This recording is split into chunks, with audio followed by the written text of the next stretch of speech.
Alam mo yung feeling na okay naman lahat, tapos biglang boom, character development. So ito yun, kasi grade 6 ako nun, PE time, crush ko yung nandun, nakaupo sa mga teachers.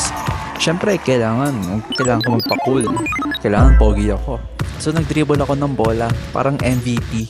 Pero apparently, hindi ako ready sa plot twist. So anong nangyari? Nadulas ako sa pawis ng klase ko, sa harap ng buong klase, at mas malala sa harap niya.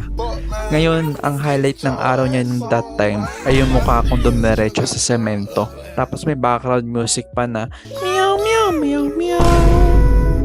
So, pero gets mo yung ganong vibe, 'di ba? Yung mga pangyayaring sobrang nakakahiya na gusto mo na lang mag-log out in real life.